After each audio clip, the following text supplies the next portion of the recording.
सत्यनिष्ठ माननीय प्रधानमंत्री श्री नरेंद्र मोदी जी का कर्तव्य भवन में बना हुआ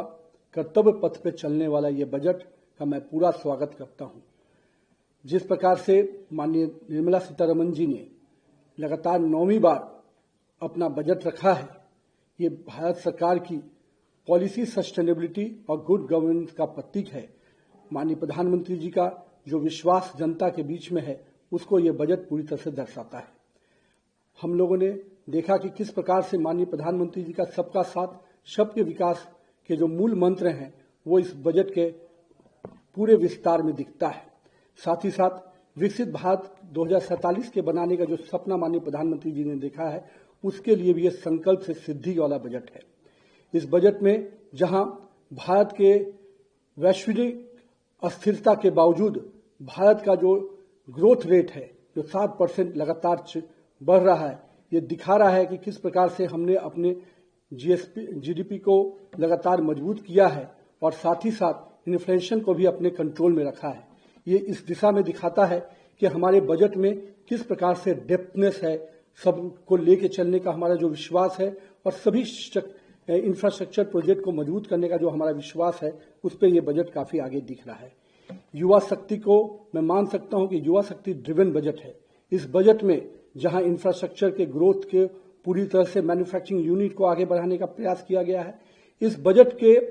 में नए रोजगार के सृजन के अवसर को उत्पन्न किया गया है। मैं मानता हूं कि जिस प्रकार से सेमीकंडक्टर, इलेक्ट्रॉनिक्स, स्पोर्ट्स, बायोफार्मा, ऐसे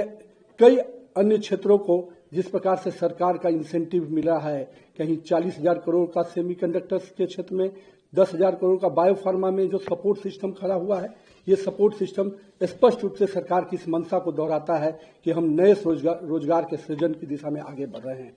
साथ ही साथ इस बजट ने महात्मा गांधी के ग्राम स्वरोजगार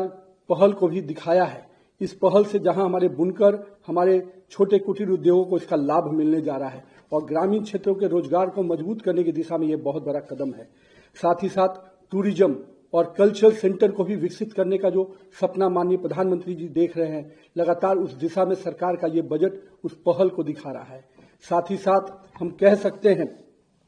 कि 20 नए वाटरवेज के निर्माण का जो पहल है, वो कहीं न कहीं हमारे नए ट्रांसपोर्ट के दिशा को खोलता हुआ बजट दिख रहा है। जहां अब तक हम लोग एयरवेज, रोडवेज पर काम करते थे, ट्रेन पे काम करते थे, रेलवे पे काम करते थे, और हम वाटरवेज की दिशा में भी बेहतर अवसर के साथ आगे बढ़ रहे हैं। पटना और बनारसी को शिप रिपेयरिंग सेंटर के रूप में विकसित करने की जो योजना माननीय प्रधानमंत्री जी ने बजट में दिखाई है, उससे कहीं न कहीं इन इलाकों में भी बहुत बड़ा नए रोजगार के सृजन होंगे। हम कह सकते हैं कि नारियल के उद्योग को और जिस प्रकार से मछली पालन को बहुत बड़ी प्राथमिकता देना इस सरकार की स्पष्ट मंशा को दिखाता है कि हम हर वर्ग को, हर क्षेत्र को लेकर आगे बढ़ने की दिशा में आगे बढ़ रहे हैं। मैं माननीय प्रधानमंत्री जी को और निर्मला सीतारमण जी को इस चीज के लिए भी बधाई देता हूं कि जहां आपने ट्रांसपोर्ट सेक्टर्स को पूरे आगे बढ़ाने में आपने बड़ा कदम उठाया, आपने बजट में बड़ा आकार दिया, वहीं डिफेंस सेक्टर को आपने 7.8 लाख करोड़ के बजट से स्पष्ट संकेत दिया है कि हम देश के सुरक्षा के साथ कोई कंप्रोमाइज नहीं कर सकते हैं। तो मैं मानता हूं कि इस बजट ने समाज के हर वर्ग को विकास के साथ जोड़ना, समाज के हर वर्ग को लेके चलने की जो मंशा माननीय प्रधानमंत्री जी की रही है, वो मंशा हम सबको दिख रही है। और हम कह सकते हैं कि आज के इस बजट से समाज का हर वर्ग, चाहे वो युवा हो, महिला हो, नारी हो, मध्यम वर्ग हो, सबके लिए माननीय प्रधानमंत्री जी ने इस बजट में आकार दिया है।